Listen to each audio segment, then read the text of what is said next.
Hey guys, well, I get more likes and subscribes if I tell people to like and subscribe. Go subscribe, go like, go follow my Instagram, go do this and that. No, I'm kidding, but seriously. So these two, I'm dropping this one. I didn't get as close as I wanted to last night. I think I'm like 5 hours away from this one. But it's kind of crazy to think that, you know, if it wasn't for the fact that I parked over this, like I would be pretty much, I would stick out as much as a semi. But that's kind of, I don't know, obnoxious, but I really love this trailer. I'm not gonna lie. I absolutely am loving this trailer. I do wanna go and get, I told you guys, I wanna get storage under the sides. But at the same time, so I had people message me and you know, have said about putting toolboxes up there and everything. I do plan on putting a top deck on this trailer at some point once I go CDL. It wouldn't make sense right now because being, you know, non-CDL, it just wouldn't make sense. It'd be too much weight, right? So I'll be able to do like, you know, say I need to move a golf cart or I need to move an ATV or something, I can put it up there. But that's not something to worry about right now. Right now, all I can say is I absolutely am loving this trailer. I'm loving the winch too. This cable, like, I know it's not like perfect right now, but this cable wraps itself so much nicer than my last one did. And the last one was brand new. So I don't know if it has something to do with, hey, maybe, you know, this one's been used a little more, so it's had time to break in. I don't know. But aside from that, we're just, you know, working, gonna get our teeth brushed and, you know, go from there. This thing needs a damn bath. I need to go over the front bumper, so I'm gonna paint that when I get home. I need to do an oil change at some point. I'm gonna go check the tires, make sure that none of my lug nuts fell off. You guys have been asking about my tires. I do need to inflate them a little bit more, but besides that, you know, nothing. I'm probably gonna start running 75s in the back because that's what the 12mm spacer. And this damn car, I accidentally brought this car over a little too far. You guys can see, whoopsies, but not a big deal. It's still strapped and secured and everything. So I've been trying to get it as close as possible so you guys can see. But sometimes, you know, this will get in the way here, and sometimes this bar, and then there's certain spots, yeah, it'll get in the way from each other. But again, this, if you see this stuff in person, this stuff is so thick. Like, there's my finger right there. It's like, I know it doesn't do it justice, but that's a ½ inch right there. That's 1/4 inch netting, which is just huge. So fifth wheel's doing all right. Loving the fifth wheel over the gooseneck every day. Like, I'm never going back to a gooseneck, I can tell you that. So apparently, so we were talking about these safety chains, right? On a fifth wheel, you don't run safety chains. You just don't. That's how it works. Texas is the only state apparently that I'm gonna, like, I'm gonna assume if you have a bed on your truck, but someone had mentioned to me that in Texas you have to run safety chains even with a fifth wheel. Like, how dumb is that? Fifth wheel, you don't. So luckily I don't go to Texas. This setup isn't exactly legal in certain states just because of the fact that I'm 67 feet. I think I'm 67.5 feet, 67 feet 3 inches, something like that. So definitely cannot go to Indiana, will not go to Indiana. And yeah, definitely can't go to Texas either because of the safety chains.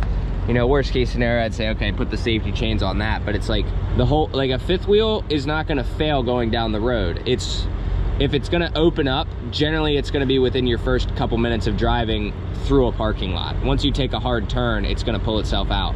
So that's why fifth wheels really don't need safety chains, because if it's gonna fail, it's gonna fail long before you get on the highway. So that's your basic rule right there. But I do wanna get like little hooks made up so that I can like attach them like up here, as opposed to going around that, because I definitely wanna keep the safety chains on there.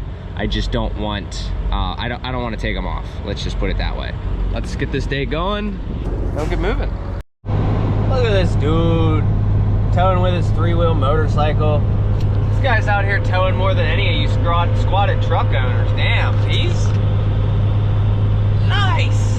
And he's squatting less than you guys too. All right, so we're about 3 hours and 15 minutes away, 219 miles to go. It's just, it's a day. So I'm just kind of like chilling, relaxing, not doing too much. We are on 77 North, and we're gonna be dropping in Blacksburg and then Charlottesville. It's like the next one's about 2 hours away from that, and then we'll finally be home. All right, so I went over in the last video like the Florida rates and all the bullshit going on down here. The reason I'm mentioning this to you guys is because a lot of people have been asking you know, about running my route or, you know, somewhere similar. Hey, I'm in Florida, this and that. A lot of times I will just tell people to run freight because it does pay a lot better. Now, this is the life that I chose. It's what I know how to be home every week. I've seemed to figure out. So it's like, that's why I try to find as much as possible going down, because I know coming up, the most I'm gonna make is 2,400. And this week I'm only making 1,100 coming back up, which still I made my minimal for the week. I made 4,100, but I could have done more if it wasn't, you know, the holiday weekend. But that's basically, you know, me trying to help you guys out, let you know what the actual rates are for cars. Down in Florida, guys will want to move shit for like 60, 50 cents a mile, something like that. It's like, to get back up to New Jersey, Pennsylvania, I try to, at least for a car, I try to get 800 bucks. And a holiday weekend, obviously that's not gonna happen. So I could have sat down here for a couple days until I got something, or I could have just went home and, you know, relaxed with my family and then hit it hard next week. Climbing Virginia's steep hill. The edge is finally turning back on. Let's see, what's my coolant temp? Probably, I'm gonna guess 250. 242! Holy crap! Yeah, gee, thanks, Edge. 242 degrees. Good. I hate the Edge. I'm done with it. I'm done with the Edge. Somebody give me an instrument cluster in exchange for this piece of shit, because I am so ready. I'm done with it. Every other week there's a problem with it. I cannot keep relying on it. 242 degrees. That is insane. Surprised I didn't blow a head gasket yet. And that's with the heat on. Jeez. I knew it was high. Wow. And it was probably hotter than that earlier because I had just started letting off. See, now it's coming back down to 230. But I'm willing to bet that my EGTs were probably like 15, 1600 that whole time, because I wasn't worried about it at all. I just kept going. I wasn't looking at the EGTs, so it finally turned back on. Oof. Jesus.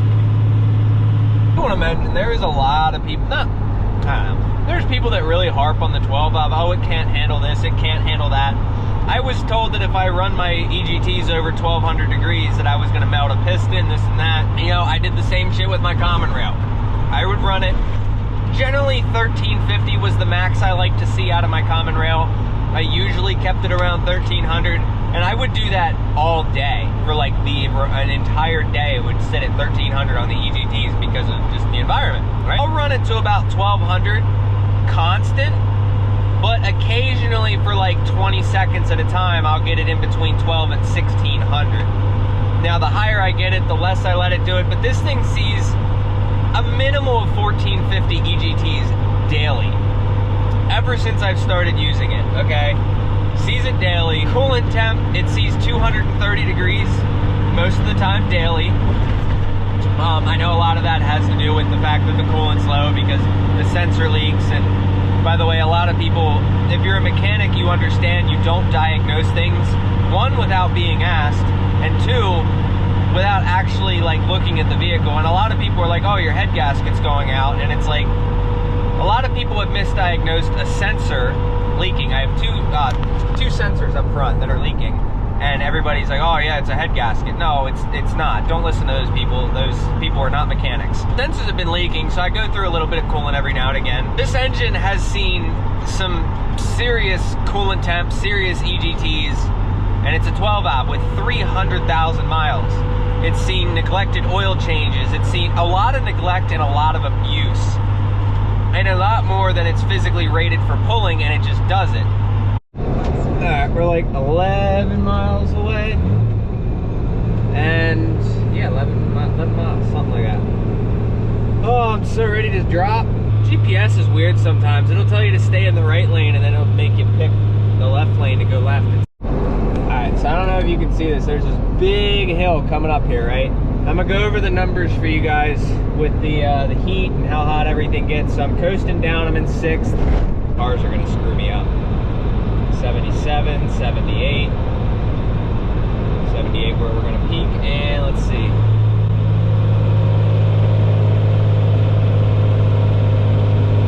£34 of boost. 1350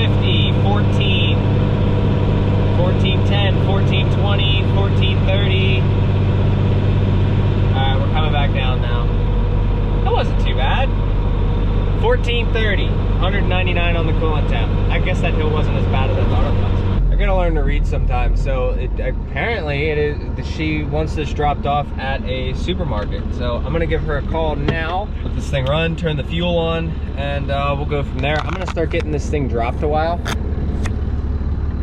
but I'm gonna wait until we get paid to actually let it loose. Still running this fuel shut off down here, so it'll be alright. This thing dropped. Alright, so I put 2 straps over here, 2 straps over here, so I don't have to throw them in the bed anymore. I may change that. I thought about putting them on the side, but I'm probably not going to do that.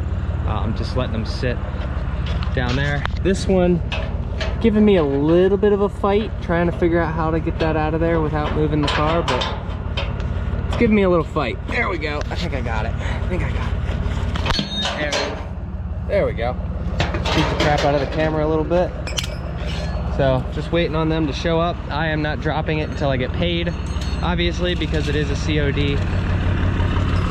So besides that, I'm just you know, hooking the straps up here. Take this guy right here. I try to keep it as level. Try to keep it as level as possible, you know, like that, because I'm kind of a little bit picky. All right, after figuring it out, I put 2 ratchets on one side and realized, you know what, by the time I got to the 3rd one, I'm like, why don't I put 1 ratchet down here and 1 ratchet up here? So basically coming back, and then the opposite, so like, and then these will be for the car. So this clearly fits between it. So I'll basically have, here's how I'm gonna do this. 2 straps here, 2 straps here, 2 straps here, and then same with the other side. So obviously this car is strapped down, so I'll have the next 2 straps there, but I'm gonna get this thing, get the ramps down, and yeah, I'll wait for them to get here. I'm gonna call her quick, and we'll go from there. All right, they're on their way. I'm gonna wait, like I said, to pull this down until they get here, but I'm gonna go fix these other straps because, you know, why not? I'm already here, I got the time, might as well do it. All right, we're dropped. That one is Montway. So unfortunately with Montway, they have their own like dispatch app and all that, and it's such a pain that you got to deal with some of these brokers. Like, they want to just change things that work. So I don't know, I'm gonna see if dispatch can do that for me, and maybe I'll get to avoid it. But let's see, can I clear this? Not really supposed to take a triaxle like 90 degrees like that, but there is no weight on the axle, so I'm not super worried about it. I got my 30-minute break out of that. We are good to go. We got 2 hours and 20 minutes to go. I love this sound. Listen to this.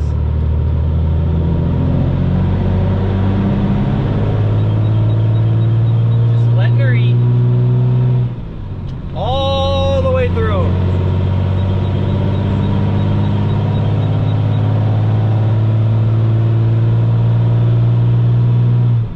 15:30, 15:45. Oh man, she sounds good. I love the sound of the dot. I love the sound of the truck. I hate that my back window thing's coming off, but I love the sound of the truck. Let's get moving. All right, so they've been giving me the weirdest addresses to drop these damn cars today. The last one was a Kroger. Now we're at a damn Walmart. So I'm gonna get this thing dropped real quick, and we'll go from there. All right, so I got this all down. I took the, you know, the straps and everything, and just kind of like one on one side, one on the other, and then there's 6 of them. So, because I'm never really going to use more than 6.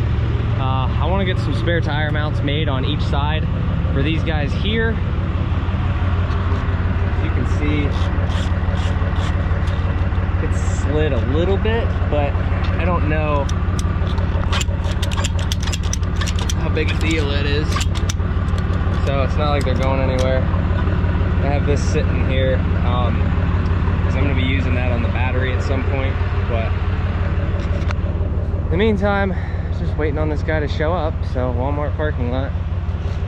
To get, like I said, organization done. You guys can see in the bed how nice and organized it is. I also have a bracket for the 7-way down there, so I'm going to be putting that in when I get back home. This kind of sucks. I have 3 hours and 16 minutes on the logbook, but 3 hours and 7 minutes till I get home. So it's such a close call. I gotta drive fast tonight. I also gotta get fuel before I go into PA, because not running IFTA means that I can save a little bit of money and get fuel out of state, even though I'll be driving through PA, so I don't gotta make up for that. So that's pretty good.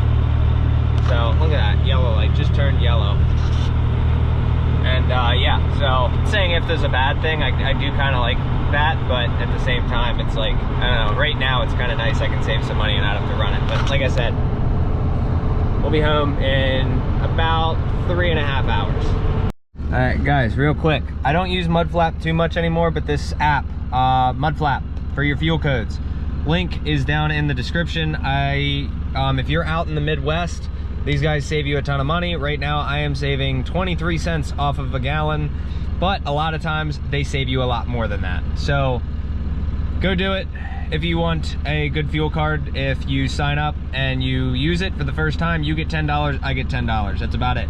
Not paid promotion or anything. This is just a product that I really like to use. Unfortunately, on the East Coast, they're few and far between, but if you're in the Midwest, you will be using this a lot. Like Minnesota area, yeah, there's a ton of Mudflap spots. So go check it out. But I'm filling up now with it. Really good. I use EFS for my other fuel card, but it's like, I really like Mudflap over EFS because I don't got to carry a fuel card. It's just an app on my phone. Link in the description.